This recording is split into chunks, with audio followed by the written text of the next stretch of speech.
segundo João, capítulo 16.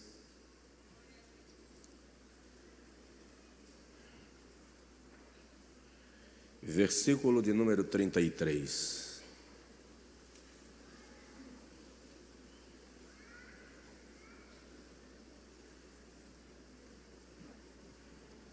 Quantos a encontraram, podem dizer amém?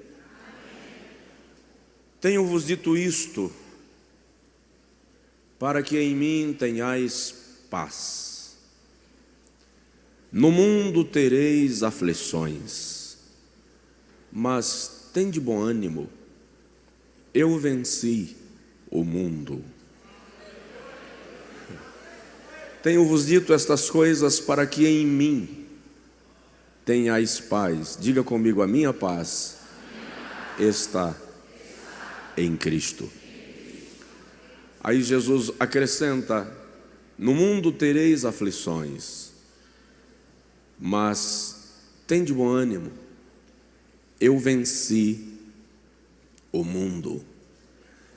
Desde quinta-feira, eu falei hoje aqui pela manhã, o Espírito de Deus trouxe ao meu coração, à minha alma, o desejo de falar hoje à noite acerca do desânimo. E já que estamos falando de cura emocional e inteligência emocional nas terças, não custava nada deixar para terça-feira, porque o tema tem tudo a ver com o que a gente está ministrando nas séries das terças-feiras, mas de alguma maneira eu tive certeza em minha alma que esta palavra era para ser ministrada hoje. E eu quero falar sobre vivendo acima do desânimo. Vivendo acima do desânimo. E quero começar citando uma frase do evangelista Billy Graham, norte-americano. Ele diz em uma das suas falas que Deus nunca usa um cristão desanimado. E eu acho essa frase muito forte, porque Deus tem uma missão para cada um de nós. E se Deus não pode me usar porque algo em minha vida está criando um obstáculo, eu deixo de cumprir a missão que Ele planejou para a minha vida. Portanto, nós precisamos vencer todo desânimo e caminhar no propósito que o Senhor estabeleceu para a nossa vida. E quando eu falei hoje pela manhã, eu ministrei sexta-feira à noite num congresso em Sergipe. E ontem à noite eu ministrei num congresso em Camaçari. E hoje levantei mais cedo para preparar-me para a escola bíblica dominical e começar a estudar um pouco sobre esse assunto, que eu concluí um pouco do estudo já na parte da tarde. Fui perceber que o desânimo se transformou naquilo que alguns estudiosos estão chamando de epidemia, a epidemia do desânimo. As pesquisas revelam que as pessoas estão se drogando como nunca, porque elas estão desanimadas com a vida, elas estão buscando estímulo em alguma coisa para lhes darem algum tipo de motivação. As pessoas estão, não obstante todos os recursos tecnológicos, todo o avanço da ciência, todas as conquistas científicas, econômicas e políticas, as pessoas estão cometendo suicídio como nunca, porque elas estão desanimadas da vida e perdem a perspectiva, perdem a esperança. As pessoas estão abandonando os seus lares. Não estou falando daquele indivíduo que trocou de casa, eu estou falando daquele indivíduo que abandona a casa, vai viver na rua, vai embora, não diz para onde foi, não dá notícia à família, porque a pessoa quer desaparecer de tudo e de todos, tamanho o seu nível de desânimo. E o pior é que esse mal está atingindo todas as camadas sociais, todos os níveis culturais. Nós encontramos pessoas tomadas de desânimo. Nesse auditório, provavelmente 99% das pessoas em algum momento já se sentiu desanimado, desiludido, sem força para avançar em algum propósito, em algum projeto, e muitas vezes forçado a recuar de um sonho e de uma visão. E o grande problema que a ciência, que os estudiosos mencionam do desânimo, é que existem 3 características específicas do desânimo que não se encontra em nenhum outro distúrbio, em nenhuma outra doença, em nenhuma outra situação na humanidade. Primeiro, o desânimo é universal, ou seja, todo mundo em alguma época, em alguma área já se sentiu desanimado. Então, ninguém está isento do desânimo. Segundo, ele é recorrente. O fato de você ter desanimado uma vez, se recuperar, se reorganizar emocionalmente, não indica que você não ficará desanimado outra vez, em outro tempo, em outra época, por outra causa qualquer. E terceiro, o desânimo é altamente contagioso. É incrível como você conversar com pessoas desanimadas tende a te contagiar. Você fica melancólico e desanimado também. E o que é interessante, e por que falar disso para a igreja, já que nós temos a total convicção de que Deus está conosco, ninguém ouviu, nós temos a total convicção de que Deus está conosco, o Espírito Santo habita em nós, nós temos a promessa da vinda de Jesus. Aí você diz, por que desanimar? O que explica um cristão desanimar? E eu até gosto, admiro, talvez seja o termo, aquelas pregações mais altruístas do que as minhas, aquelas pregações mais positivistas do que as minhas, que o pregador diz assim: um crente não desanima nunca, crente não fica triste nunca, crente não entra em depressão nunca. Eu acho legal tudo isso, e eu até gostaria que fosse verdade, porque aí nós já estaríamos no paraíso, querido. Mas o fato é que crente entristece, crente desanima, crente deprime, crente fica sem noite dormida ou fica sem dormir à noite, crente dá crise de choro. Eu já dei crise de choro em aeroporto, dentro de avião, dentro de ônibus, dentro de casa, até no púlpito eu já dei crise de choro. E eu sofri uma crise de choro uma certa feita tão violenta num púlpito, pregando numa convenção na Suíça, que eu precisei ser retirado do púlpito e levado para ser medicado. Por quê? Porque crente está sujeito a todas as agruras desta vida desafiadora. Ainda assim, vou repetir, Deus está com você, Deus está com a gente, e o Deus de Jacó é o nosso refúgio. Então, por que nós desanimamos? Desanimamos por causa das frustrações. Temos um projeto e de repente ele sucumbe e nós não realizamos ou não alcançamos aquilo que foi almejado.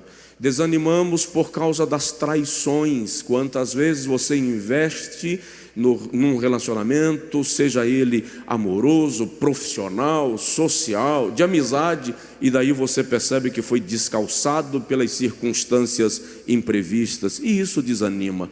A gente desanima por de repente se sentir atropelado. Quantas vezes você tem um sonho acerca de um projeto e alguém vem e atropela você, passa por cima de você, e você desanima.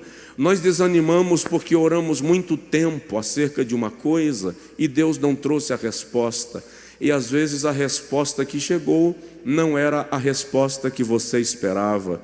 Isso desanima, é meio desagradável.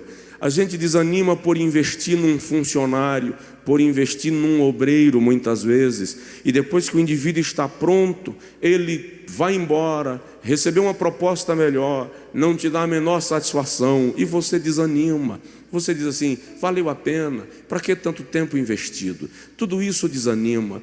Desanimamos porque nós cuidamos dos filhos com todo zelo, carinho, detalhes e cuidados, e de repente os filhos podem trilhar caminhos que diferem daquilo que nós desejávamos para a vida deles, e isto também desanima.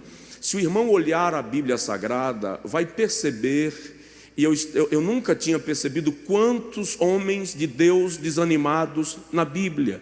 Eu vou começar falando de Davi. Depois que Davi comete o seu delito com Batseba, e ele culmina o seu delito com o assassinato de Urias, porque aquilo foi um assassinato premeditado. Davi é tomado de tamanho desânimo e angústia, que ele chega a dizer no Salmo 39, enquanto eu silenciava, enquanto eu meditava, enquanto eu refletia, os meus ossos apodreciam dentro de mim. No Salmo de número 51, ele chega num nível de desânimo tão violento, que ele diz assim: Senhor, não retires de mim o teu Espírito Santo, torna a dar-me a alegria da tua salvação. Lava-me com hisopo e serei puro, purifica-me e serei purificado. Aquela poesia de Davi é a expressão de um coração desesperado porque perdera a comunhão de Deus. Não bastasse a culpa que Davi carrega nos seus ombros pelo delito cometido, ele está sendo corroído pelo desânimo, corroído pela angústia. Um outro homem extremamente desanimado na Bíblia, detalhe, eles são heróis da fé, tá? Eles estão lá em Hebreus capítulo 11. Gideão. Quando o anjo chega para Gideão no capítulo 6 de Juízes, e o anjo diz a Gideão assim: o Senhor é contigo, varão valoroso. Versículo 12. Gideão diz: ora, se o Senhor é comigo, por que me sobreveio tão grande mal? Por que os midianitas estão assaltando a nossa terra e impondo sobre nós tamanha miséria, tamanha fome? Gideão estava tomado de um desânimo tão cruel, que quando o anjo do Senhor diz para ele: não te enviei eu, vai nesta tua força e livra Israel das mãos dos midianitas, Gideão diz assim: não posso, eu sou da menor tribo de Israel, da minha tribo eu sou da menor família, e da minha família eu sou o menor de todos. Ou seja, Gideão está acabado, jogado debaixo do tapete, sem força para nada, apesar de Deus estar falando com ele. Dá um toque no seu vizinho, fala com ele: desanimar não é incomum. Vou dar um outro exemplo de um homem de Deus desanimado, o profeta Elias. Elias é uma referência de comunhão com Deus e de poder de Deus. Ele é um dos poucos profetas citado mais de uma vez no Novo Testamento. Tiago chega a dizer, aliás, Tiago chega a fazer menção da autoridade de Elias, quando ele diz para não chover e não chove, depois ele diz para chover e chove. Mas vem Tiago mesmo e diz assim: Elias era homem sujeito às mesmas paixões que nós. Elias desafia 400 profetas de Baal, 450 profetisas de Azera. Ele ordena, ele ora para que venha fogo do céu, e o fogo desce do céu. Elias, diz a Bíblia, ele julga os 850 profetas de Baal e Azera, julga e executa segundo a lei. Mas quando Jezabel manda um bilhete para Elias, dizendo assim: amanhã os deuses me façam o dobro, se eu não tiver a tua cabeça numa bandeja, Elias desanimou. Por que Elias desanimou? Porque depois de um avivamento daqueles, Elias imaginou que todo Israel ia se converter a Deus. Elias imaginou que ele seria aclamado em Israel como homem de Deus. Elias esperou que a sua popularidade crescesse de maneira extraordinária no território de Israel. No entanto, terminou a festa, todo mundo voltou para a sua casa, para os seus deuses, e Jezabel agora está no encalço de Elias. E quando ele chega no deserto, no capítulo 19 do primeiro livro dos Reis, versículo 4, ele senta no deserto e diz assim: chega, Senhor, basta, é melhor eu morrer, eu não sou melhor do que os meus pais, não tem sentido permanecer vivo. Ou seja, ali está um profeta desanimado. Você vai encontrar outro profeta desanimado, e eu ri com ele hoje. Eu não ri dele, eu ri com ele. Não dá para rir de Jeremias. Jeremias tem uma vida muito piedosa. Jeremias tem uma vida muito sofrida. A vida de Jeremias é muito dura, é muito desafiadora. Aliás, o estudioso chega a dizer que Jeremias sofreu tanto que ele termina morrendo em estado de pobreza absoluta, de miséria absoluta. Mas lá no capítulo 20 de Jeremias, Jeremias está chateado. Ele está tão desanimado, pastor Paulo, que Jeremias diz assim no versículo 7: o Senhor me enganou e eu me deixei enganar. Jeremias está dizendo assim, quando você vai ler o texto à luz da hermenêutica, da exegese, Jeremias está dizendo assim: o Senhor me seduziu. Eu acreditei que tudo que eu falasse ia se cumprir na hora. O Senhor não me disse que eu ia passar tanta tribulação. O Senhor não me falou tudo. Então Jeremias está frustrado com Deus, ou pelo menos com a situação que ele está vivendo, e que Deus não lhe revelara por completo. E ele diz: o Senhor me iludiu, o Senhor me enganou, o Senhor me persuadiu, e eu me deixei enganar, me deixei persuadir. Se a prova de um homem de Deus desanimado, se você está desanimado daquilo que você faz na vida secular, desanimado na sua casa, desanimado no seu ministério, você não é uma exceção. Você faz parte de um grupo de pessoas que são normais, que cansa, que se frustra. Mas a minha palavra da parte de Deus para a sua vida esta noite é que você pode suplantar a onda do desânimo. Você pode passar por cima da nuvem do desânimo e reencontrar forças para caminhar e vencer. Quer ver? Um diagnóstico que nunca termina, que nunca conclui, um tratamento que nunca se dá por definido, isso desanima. Jonas pregou para Nínive inteira. Irmão, presta atenção, Jonas era para ser o pregador mais feliz da Bíblia. Jonas é o único pregador na Bíblia Sagrada que prega e uma cidade inteira se converte. Presta atenção, Jonas é o único pregador na Bíblia que quando termina de pregar, a cidade inteira se converteu. Detalhe, desde o rei até os animais. Porque o rei decretou jejum até para a vaca, para a ovelha, para o animal que estava no estábulo. É uma conversão geral em Nínive, por causa da pregação de Jonas. Só que uma das coisas que eu tenho dito é que, para pastores, quando eu falo para pastores, é que cansaço é um grande inimigo do ministério de qualquer homem. Apesar do sucesso da pregação de Jonas, Jonas senta na parte alta da cidade e fica esperando Deus tacar fogo em Nínive e matar todo mundo. Quando Deus não faz o que Jonas quer, ele faz assim: é por isso que eu não queria vir, porque eu sabia que o Senhor é Deus compassivo e misericordioso. E quando eu pregasse, esse bando de ninivitas se arrependesse, o Senhor não ia mais destruir esse povo. Aí Jonas diz assim: chega, Senhor, eu quero morrer. Olha o nível de desânimo de Jonas depois de uma pregação que converte uma cidade inteira. Eu não estou falando do camarada pregar e virem à frente 10 pessoas, 15, 30 pessoas.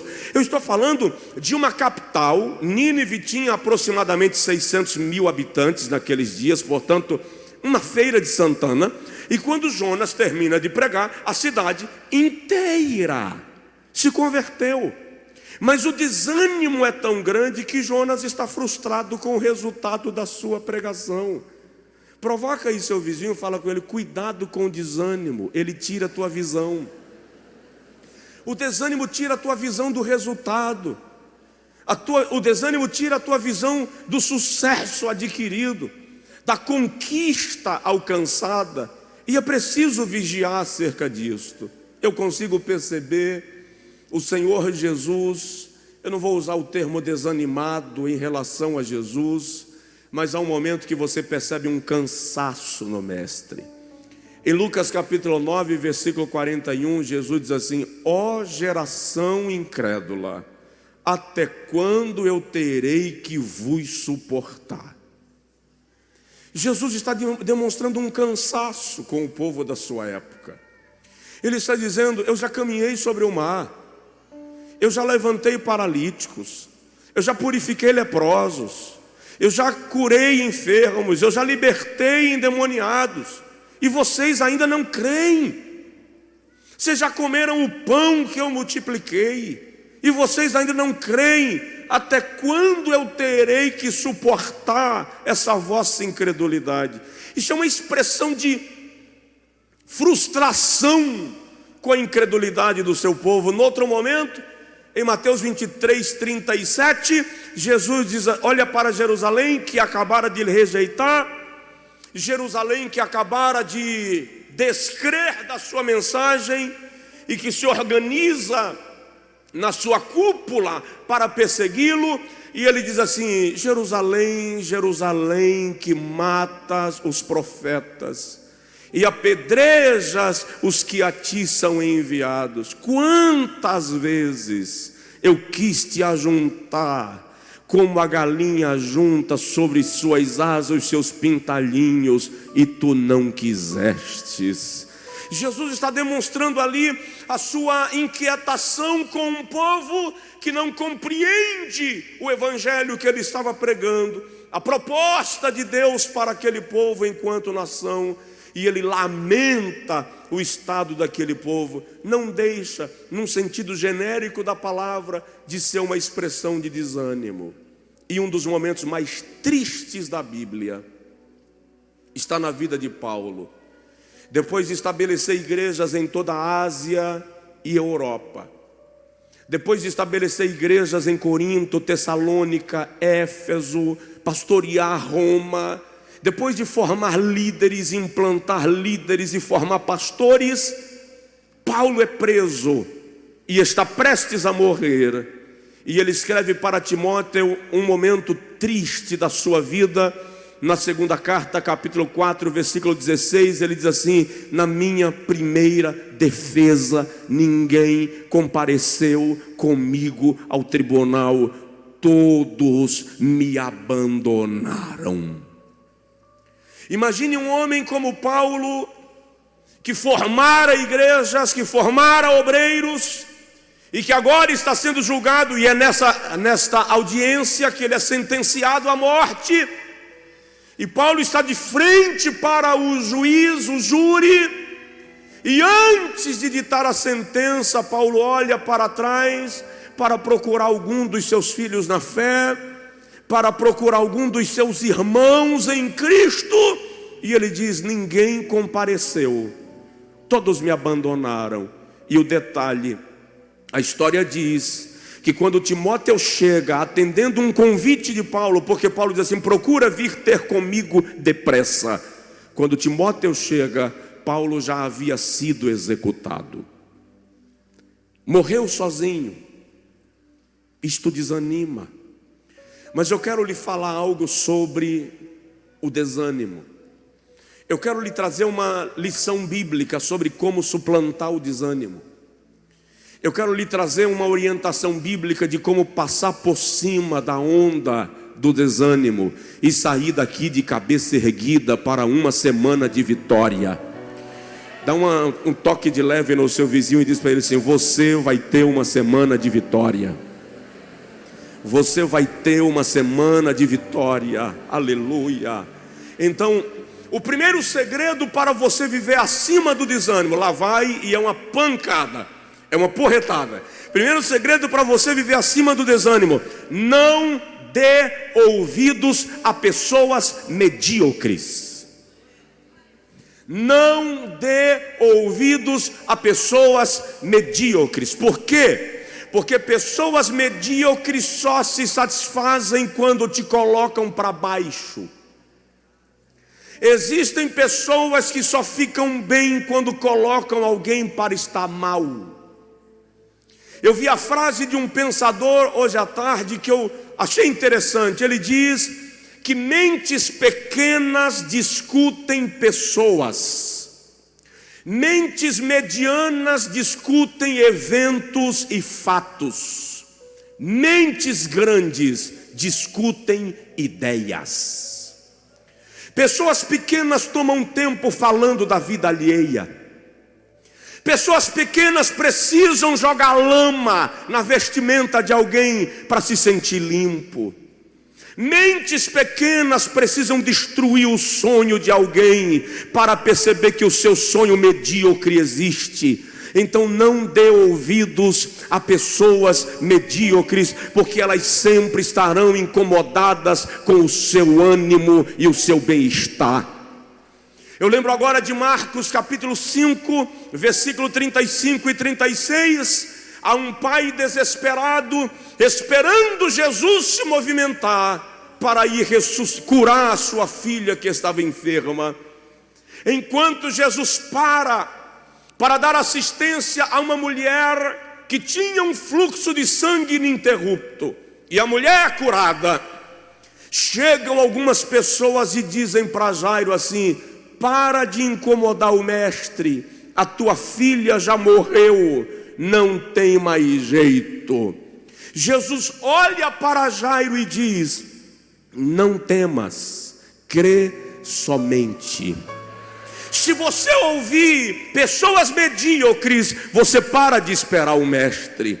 Se você ouvir pessoas fatalistas, você para de sonhar. Se você ouvir pessoas amargas, você perde a esperança. Mas a palavra de Jesus para a tua alma nesta noite é: não temas, crê somente. Não temas, crê somente. Diz aí para o teu vizinho: não temas, crê somente. Aleluia, glória a Deus.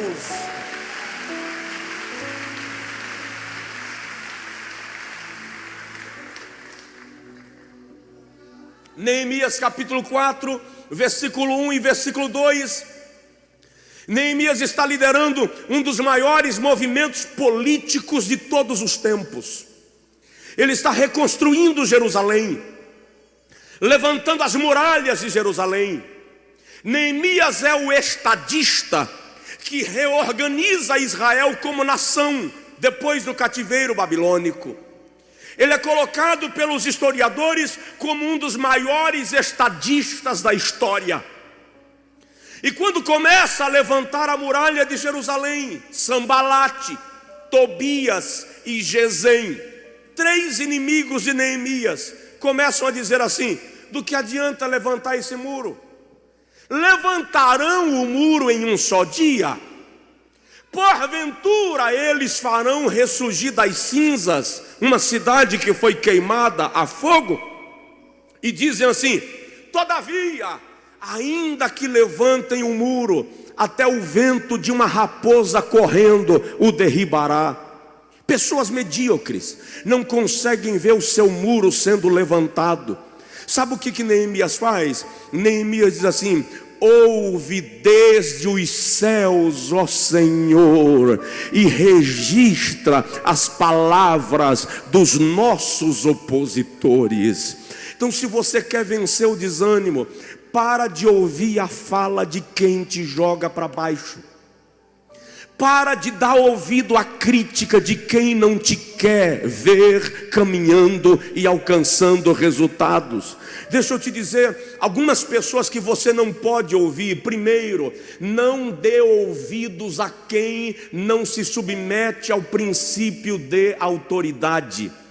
Quem não se submete a princípio de autoridade não reconhece o comando de Deus em sua vida, nem o comando daqueles que o Senhor colocou como autoridade sobre si. Segundo, e essa aqui é muito séria também, tanto quanto a primeira: não dê ouvidos a quem tem inveja de você. Eu vou repetir: não ouça quem tem inveja de você. Diz aí para o teu vizinho: não dê ouvidos a quem tem inveja de você. Não ouça quem não ouve a voz de Deus. Eu vou repetir: não ouça quem não ouve a voz de Deus. A questão é a seguinte: ei, a quem você está ouvindo? Quais são as palavras das quais você se alimenta? Deixa eu te dizer, mas alguém que você não deve ouvir: não ouça quem coloca em dúvida as promessas de Deus em tua vida. Vou repetir: não ouça quem coloca em dúvida as promessas de Deus em tua vida. Então não ouça pessoas medíocres. Provoca seu vizinho e diz para ele assim: se for necessário, muda de companhia. Uma pesquisa norte-americana revelou, olha só, uma pesquisa norte-americana revelou que você é a média dos seus 5 melhores amigos. Significa que está na hora de você descobrir, faz uma análise de quem são seus 5 melhores amigos e você vai encontrar um diagnóstico de quem você é. Às vezes é preciso mudar de companhia para não ficar medíocre, mas não ouça gente que não quer que você vença. Não ouça pessoas que te achatam, que te colocam para baixo. Eu falei aqui outro dia, quando Jesus chegou na casa de Jairo para ressuscitar a filha de Jairo, a primeira coisa que ele fez foi mandar as carpideiras irem embora. Por quê? Não queira perto de você quem precisa da sua dor para fazer a feira. Deus não quer parasitas sugando a sua energia. Levante e vença, porque Deus está com você para te fazer vitorioso. Aleluia. Então, primeiro segredo para viver acima do desânimo: não ouça pessoas medíocres. O segundo, relembre os seus triunfos e conquistas. Não deixe esse problema lhe desanimar agora. Olha para trás e veja quanto território percorrido. Veja o que você já alcançou. Veja o que já foi construído. Neemias capítulo 1, versículo 8 até o versículo 11. Quando Neemias vai orar acerca de Jerusalém, a sua oração a Deus é: lembra-te, Senhor, do que prometestes ao teu povo. E se o irmão lê a oração de Neemias, ele começa a discorrer sobre a trajetória da saída do Egito, a trajetória do êxodo, a travessia do mar, a chegada na terra prometida. Neemias faz da sua oração um relatório daquilo que Deus já fez. Um dos problemas do desânimo é que a gente perde a visão do que já alcançou. A gente perde a visão do que já foi feito. Vou dar um outro exemplo. No Neemias, capítulo de número 6, versículo de número 10 até o versículo 13. Neemias diz assim: construímos um muro até a sua metade. Aí, enquanto eles constroem o muro, Neemias diz assim: chegaram os edificadores e disseram: não podemos mais construir o muro. E Neemias pergunta: por que não? E eles dizem: porque o entulho é muito. Presta atenção, enquanto eles estavam olhando para a construção, eles não viram o entulho. Quando eles tiraram a visão do propósito, começaram a ver entulho e desanimaram. Presta atenção, se você olhar para o que Deus está fazendo através da sua vida, você continua fazendo. Se você olhar para o entulho perto de você, você desanima. Se você olhar para o que Deus tem feito com a igreja, você continua. Se você olhar para o entulho, você desanima. Minha palavra para a sua vida nesta noite é: tira o teu olhar do entulho e olha para o muro, olha para a construção. Veja o que Deus já fez na sua vida. Não se perca com o entulho, porque a construção vai se completar e Deus vai usar você. Aleluia. Relembre suas conquistas. Relembre suas conquistas. Relembre as suas vitórias. Olha Davi. Quando o rei diz a Davi: você não pode ir lutar contra Golias, você é um menino. Davi diz assim: o leão veio contra o rebanho do meu pai e eu matei o leão. Veio um urso e eu o afugentei. Assim será com esse incircunciso que blasfema do Deus de Israel. Davi não olhou para o tamanho do gigante, ele olhou para o urso e para o leão como treinamento. E ele diz assim: o Deus que me livrou da mão do leão, da garra do leão, o Deus que me livrou das garras do urso, é o Deus que me livrará da espada desse incircunciso filisteu. Recebe essa palavra profética. O Deus que te trouxe até aqui é capaz de te levar adiante. O Deus que te fez vencer batalhas anteriores é capaz de te vencer batalhas que estão por vir. Deus está contigo para te dar vitória. Anima o teu coração, anima o teu coração, anima o teu coração. Aleluia. Terceiro lugar, como viver acima do desânimo? Primeiro, não ouça pessoas medíocres. Segundo, relembre seus triunfos e conquistas. Terceiro, relembre as promessas de Deus em tua vida. Relembre as promessas de Deus para a tua vida. Provoca aí o irmão do lado e fala com ele: lembra das promessas. Lembra das promessas. Aleluia. Alguém me perguntou essa semana: o que te motiva no teu ministério? E eu respondi: convicção de que Deus me chamou, garantia de que Deus está comigo em todo o tempo, visão do que Ele já fez. Porque quando eu vejo o que Ele já fez, eu descanso na certeza de que o que não foi feito ainda, no seu tempo se fará. Creia nas promessas. Tem uma promessa de Deus na Bíblia que eu quero ler para você detalhadamente. Essa promessa é para a sua vida. Isaías capítulo 43, versículo de número 1 ao versículo de número 3. Olha o que o Senhor diz. Lembra dessas promessas, mas agora assim diz o Senhor Deus, que te criou, ó Jacó, e que te formou, ó Israel. Recebe lá, ó: não temas, porque eu te remi, chamei-te pelo teu nome, e tu és meu. Tu és meu, diz o Senhor. Olha o versículo 2: quando passares pelas águas, estarei contigo, e quando pelos rios, eles não te submergirão. Quando passares pelo fogo, não te queimarás, nem chama arderá em ti, porque eu sou o Senhor teu Deus, o teu Salvador.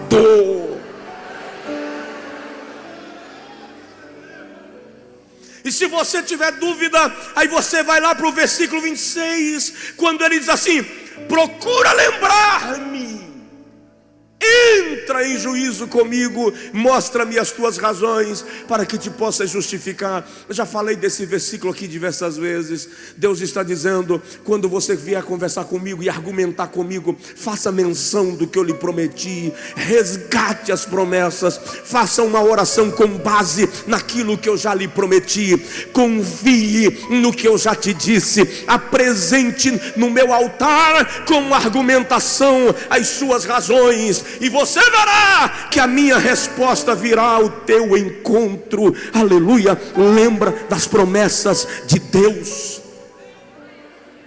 Aí veja só, Paulo escrevendo aos Coríntios na segunda carta, capítulo de número 1, versículo 20, diz assim: porque tantas quantas são, ou tantas quantas promessas há de Deus, nele tem o sim, e por ele o amém, para a glória de Deus por nosso intermédio. Eu vou repetir que é para você entender, e eu vou repetir bem pausadamente. Paulo está dizendo assim: porque tantas quantas forem as promessas de Deus, elas têm nele o sim, a garantia, e por ele o amém, a confirmação, a certeza, para a glória de Deus por nosso intermédio. Vença o desânimo. Quem está desanimado, levanta a mão. Não, tem gente desanimada. O Senhor vai te animar. O Senhor vai te fazer saltar por cima da muralha do desânimo. Você vai surfar na onda do desânimo. Deus vai te projetar acima daquilo que te desanima. Em nome de Jesus. Amanhã, quando alguém chegar com aquele prognóstico ruim, com aquela cantiga de quem morreu e não caiu, você diz para o cara assim: não precisa nem chegar no refrão, termina a cantiga, porque ontem eu ouvi uma palavra que me diz que eu não posso te ouvir, que tu é medíocre. Começa a cortar essas mensagens que te derrubam, que te tiram a esperança. Rejeita isso. Comece a lembrar do que Deus já fez na sua vida. Comece a lembrar das promessas de Deus para a sua vida. Você vai sair daqui nesta noite fortalecido no Senhor, animado no Senhor, certo de que aquilo que Deus fez, Ele vai fazer cumprir na sua vida, porque Ele é Deus. Estou terminando. Quarto lugar. Se você quer viver acima do desânimo, se você quer suplantar o desânimo, mude de atitude. Tem algumas coisas na nossa vida que a gente precisa repensar. Juízes, capítulo de número 6, versículo de número 12, até o versículo de número 16. O anjo aparece a Gideão. Irmão, presta atenção. Quem apareceu a Gideão? Olha para mim. Se um anjo te aparecer, você fica com cantiga de quem morreu e não caiu? É um anjo, irmão. Gideão estava tão desanimado que o anjo aparece e diz assim: o Senhor é contigo, varão valoroso. Aí Gideão fala assim: se o Senhor é comigo, por que eu estou assim nessa miséria? Aí o anjo diz assim: o Senhor não já te mandou? Vai e livra Israel da casa da servidão. Aí Gideão diz assim: não posso, eu sou o menor da casa de painho, eu sou o mais novo. Gideão estava tão desanimado que nem o anjo consegue provocá-lo. É tão forte a presença do anjo que Gideão traz um cabrito, coloca na pedra, o anjo toca com a espada e o fogo da espada queima o sacrifício de Gideão. O que o anjo estava dizendo era: vai nessa tua força, ou seja, desenterra a energia que você sucumbiu no desânimo. Sai desse marasmo, Gideão. Levanta, Gideão, o Senhor é contigo. É interessante que o anjo aparece no versículo 12 dizendo: o Senhor é contigo, varão valoroso. O texto literal é: o Senhor é contigo, grande guerreiro. O anjo reconhece em Gideão um soldado, mas Gideão não consegue olhar para si e ver o soldado que Deus estava vendo. Tamanho o seu desânimo. Então, em nome de Jesus, agora, hoje, mude a sua cantiga, mude a sua melodia, mude a sua atitude. Para de cantar derrota na tua vida. Para de cantar derrota na tua empresa. O Brasil está em crise, ninguém vai sair dessa sepultura. Para com isso, irmão. Você é profeta de Deus. A palavra do Senhor está na tua boca. Deus vai nos tirar da cinza. O Brasil vai ser erguido, sim. E aqueles que vencerem a batalha verão.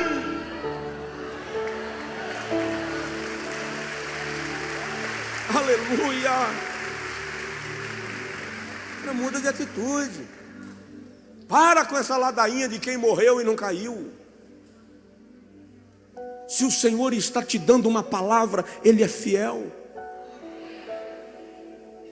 Eu não pregaria sobre desânimo hoje se não fosse a absoluta convicção de que o Espírito Santo me trouxe essa palavra para hoje.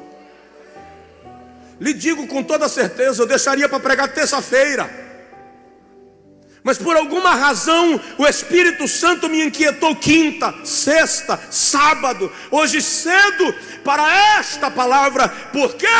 No mínimo, porque o Senhor quer que você comece a semana com outra cabeça, com outra visão, com outra expectativa, com outro posicionamento. Você vai vencer. Provoca o vizinho e diz para ele: mude de atitude.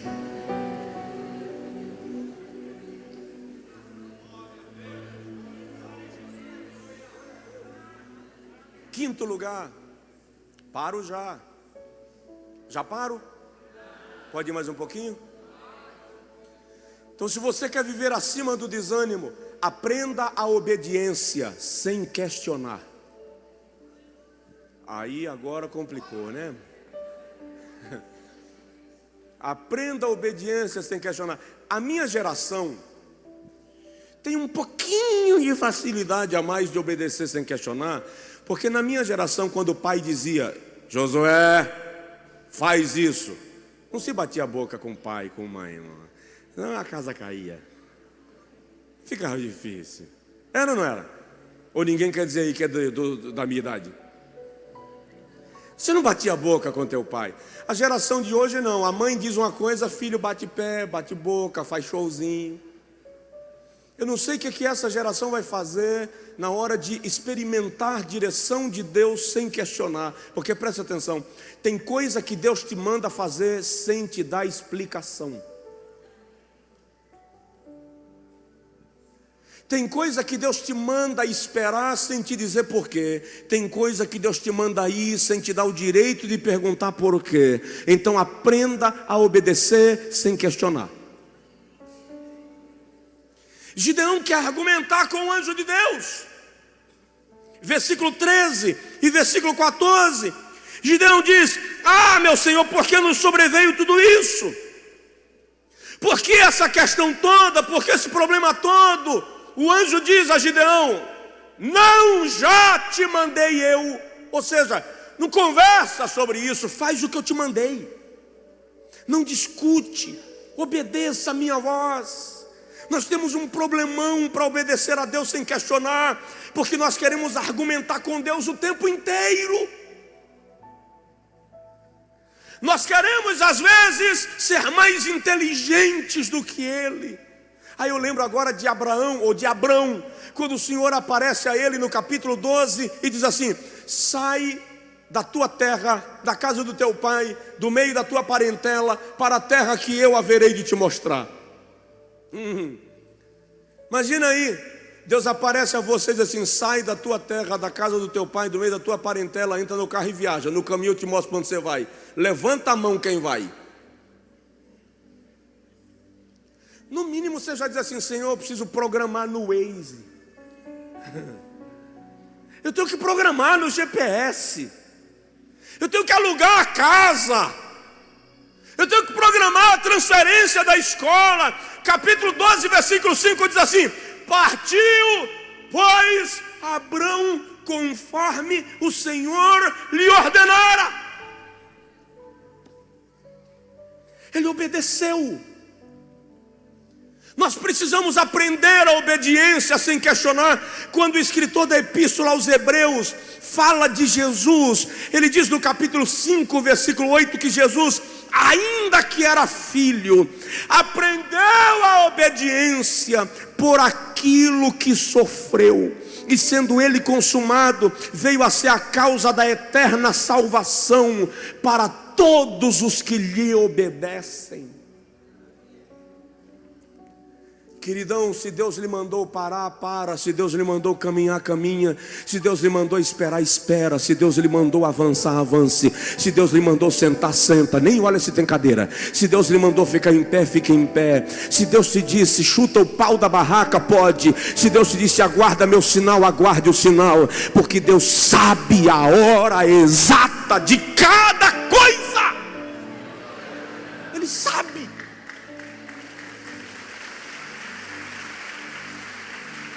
Então, para viver acima do desânimo, você precisa ter absoluta convicção de que aquilo foi Deus quem direcionou. Porque você está dizendo assim: Está difícil, Jeová, mas foi o Senhor que mandou. O Senhor não me larga na mão, não. Você consegue conversar com Deus, porque você obedeceu sem questionar. Vamos lá, 6º lugar, e eu já vou terminando. Se você quer viver acima do desânimo, mude a imagem que você tem de si mesmo.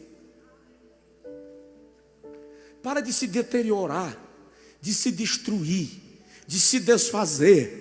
Gideão diz: eu não posso, eu sou da menor tribo, eu sou da menor família, eu sou o menor da casa. Jeremias diz: eu não posso ir porque eu sou uma criança. E o Senhor diz: não já te enviei eu? A Jeremias o Senhor disse: não digas eu sou uma criança, porque onde eu te mandar ir, irás, e o que eu te mandar falar, dirás, e a minha palavra na tua boca se cumprirá.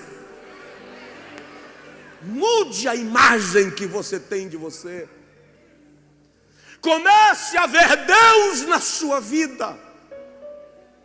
Comece a ver promessas de Deus se cumprindo na sua vida. Para de lançar palavras amargas para si mesmo, para tua mulher, para teu marido, para teus filhos.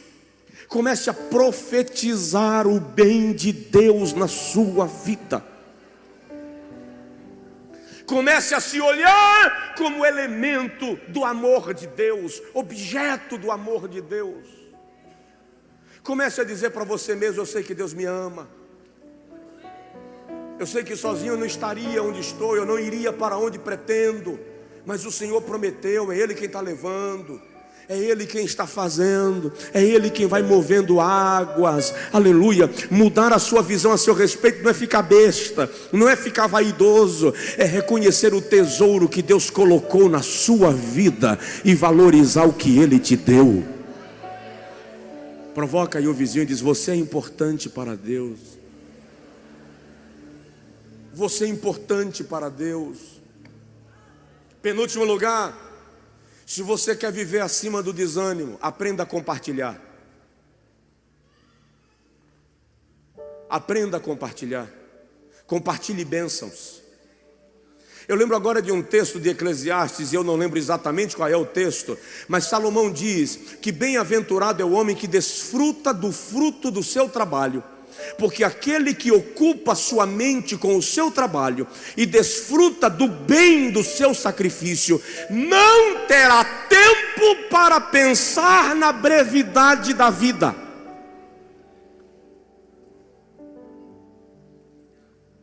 Aquele que desfruta do bem que Deus lhe deu, não terá tempo para pensar na brevidade da vida.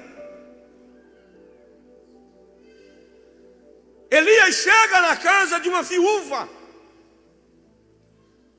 Havia 3 anos de seca sobre Israel, 1 Reis 17.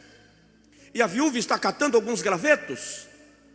E Elias aparece e diz assim: dá um pouco de água. E a mulher levanta e vai buscar água. E antes dela chegar no pote, quase ninguém conhece essa expressão aqui. Antes dela chegar no pote, Elias diz: faz um bolo para mim. E a mulher diz assim: ah, meu senhor, só tem um resto de farinha na botija, um resto de farinha na panela e um resto de azeite na botija. Eu estou catando os últimos gravetos para fazer um bolo para mim e para o meu filho, o último bolo, a fim de comermos e morrermos. Elias olhou para ela e disse assim: faz um bolo primeiro para mim, depois um para ti e para o teu filho. Fala a verdade. Vem cá, fala a verdade. 3 anos de seca. O cara cai de paraquedas no teu quintal e pede água. Você vai querer dar um cascudo nele. Mas aí quando você tem a boa vontade de buscar água para ele, ele diz assim: faz um bolo para mim. Você não sabe quem é o indivíduo. Aí você diz assim para ele: queridão, só tem um resto de farinha na panela e um tiquinho de azeite na botija, e eu estou catando os últimos gravetos para fazer o último bolo para mim e para o meu filho. Para quem? Para o meu filho, a fim de que comamos e morramos. Aí o desconhecido diz assim: faz um bolo primeiro para mim. Depois você faz para você e para o teu filho. Fala a verdade. Quem atenderia a esse pedido? Levanta a mão. É só o que fazer, rapaz. Não sei quem é você. Eu estou te dizendo que eu estou tentando dar mais um dia de vida para o meu menino. E você quer que eu faça um bolo primeiro para mim, para você? Ela foi lá e fez. E trouxe o bolo para Elias. E eu consigo imaginar o olho comprido do menino, olhando para o bolo do profeta e dizendo: é verdade, já era meu bolo. E o profeta diz assim: o Senhor diz: vai e faz um bolo para ti e para teu filho, porque o azeite da botija não secou e a farinha da panela não acabou, até que venha chuva sobre a terra.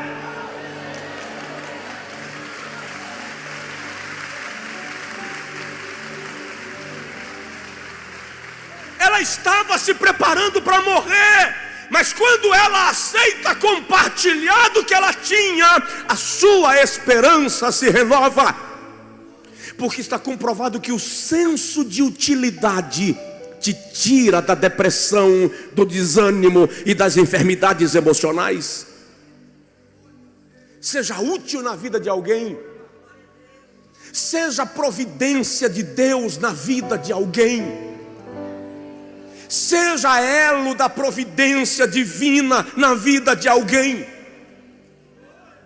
Deixe Deus lhe usar para socorrer alguém. Você já percebeu que quando você está com um problema muito sério, normalmente aparecem a você pessoas pedindo ajuda com problemas parecidos com o que você está? É incrível isso. Dá uma vontade de dizer assim: cada ideia. Eu não estou conseguindo resolver nem meu pepino, vou resolver o teu. Mas na verdade Deus está nos ensinando que quando a gente faz a salada de pepino do outro, Ele está cuidando da nossa. No milagre da multiplicação dos pães, Jesus ensinou que enquanto os apóstolos estavam alimentando a multidão, Ele já estava cuidando de encher os cestos que abasteceria os apóstolos. Dá um toque no seu vizinho e diga para ele: seja bênção na vida de alguém. Seja bênção na vida de alguém. Eu tenho encontrado pessoas Brasil afora, e elas dizem assim: pastor, por causa da pregação tal, Deus me livrou do suicídio. Eu estive com um pastor outro dia, encontrei num aeroporto fora do país. Ele é um grande líder no mundo. E ele diz assim: por causa de uma pregação sua, eu saí de um estado de depressão profunda. Eu apagava por dias e não acordava. E a pregação ficava repetida, insistentemente sendo repetida, e eu levantava.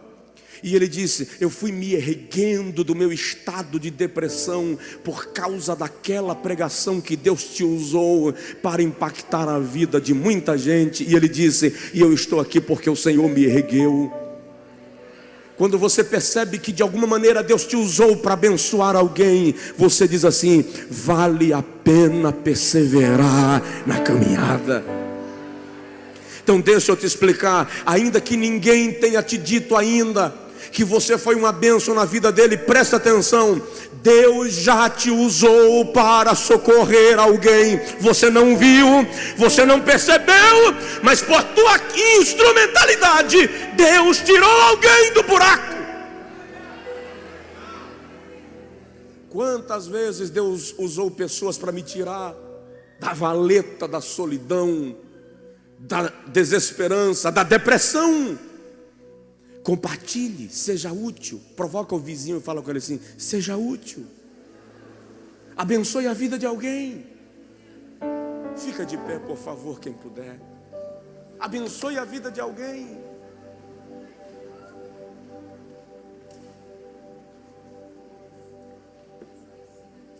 Deixa eu te dizer só mais uma coisinha, aliás, uma coisona, para você suplantar o desânimo.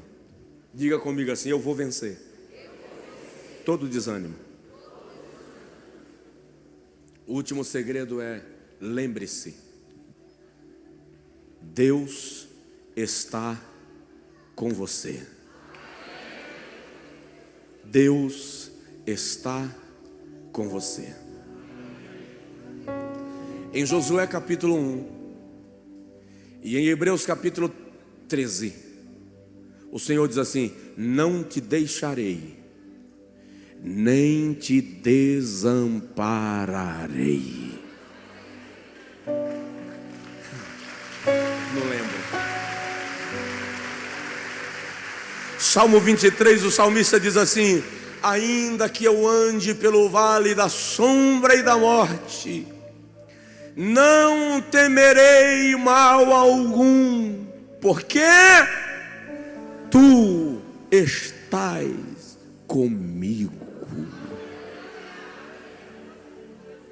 Repito Isaías 43, 1 e 2. Assim diz o Senhor que te criou a Jacó e que te formou Israel.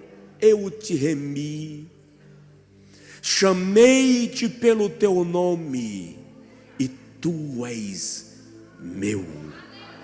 Quando passares pelas águas não te afogarão, e quando pelos rios não te submergirão, e quando passares pelo fogo não te queimarás, nem chama arderá em ti, porque eu sou o Senhor teu Deus, o teu Salvador.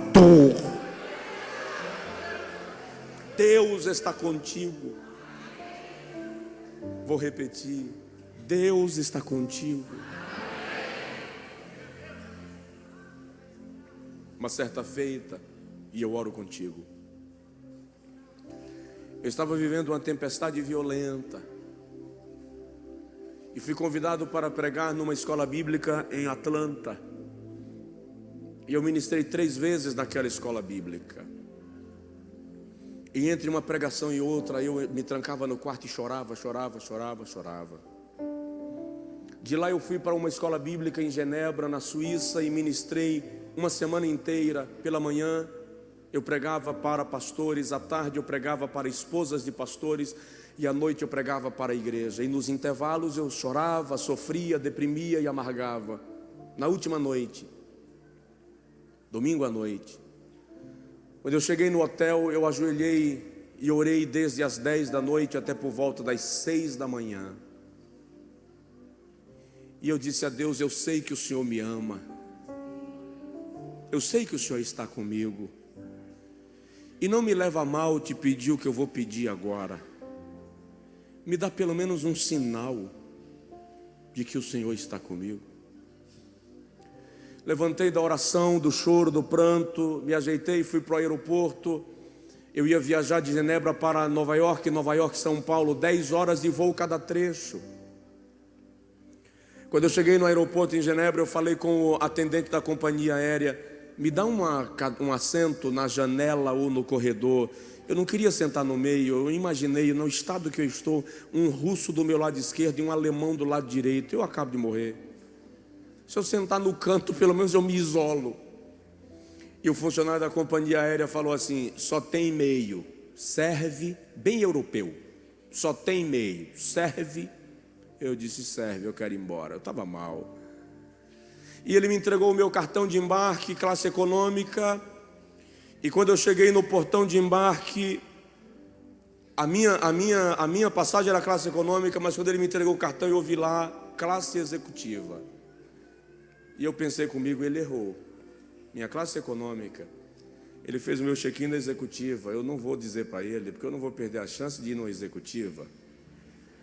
Uma classe executiva perto da econômica chega assim, é desmerecedor.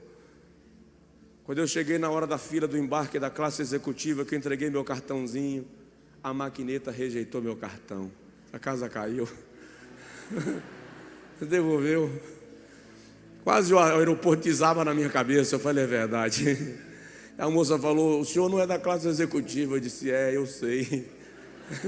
Sem graça. Ela foi lá dentro, demorou uns 3 minutos, pareceu uma eternidade. E ela voltou sorridente. E ela disse assim, é verdade, o senhor não era da classe executiva, o senhor é da primeira classe. Eu falei assim, certeza? Vai dar que esse troço dá errado de novo. Ela foi, enfiou na maquineta e a maquineta aceitou. Ela disse, não, o senhor é da primeira classe. Aí eu embarquei. Quando eu entrei no corredor de embarque, o Espírito de Deus falou comigo. O Senhor me disse assim, você me pediu um sinal do meu cuidado. Eu estou te dando. Deita e dorme.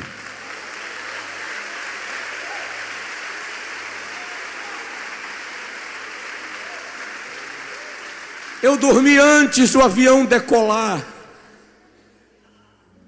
Acordei com a aeromoça tirando meu sapato e minha meia para colocar uma meia de lã. Transformou minha poltrona numa cama e me cobriu com um cobertor aquecido. 9h20 depois eu acordei com um anúncio de pouso em Nova York. O que eu estou te dizendo é que Deus está contigo e trata de te amar nos menores detalhes. Até naquilo que parece que não é necessário, Deus está cuidando de você e vai te abrir um novo caminho, uma porta, um milagre, uma nuvem de Deus repousará sobre a tua vida para te fazer descansar. Ei, rabagarra, e levar suriei baragana. Hoje você vai deitar e vai dormir. E amanhã você vai acordar com ânimo, cabeça erguida, cabeça erguida, cabeça erguida. Diga comigo, em paz me deitarei. Repete, em paz me deitarei e dormirei, porque só o Senhor me faz descansar em segurança.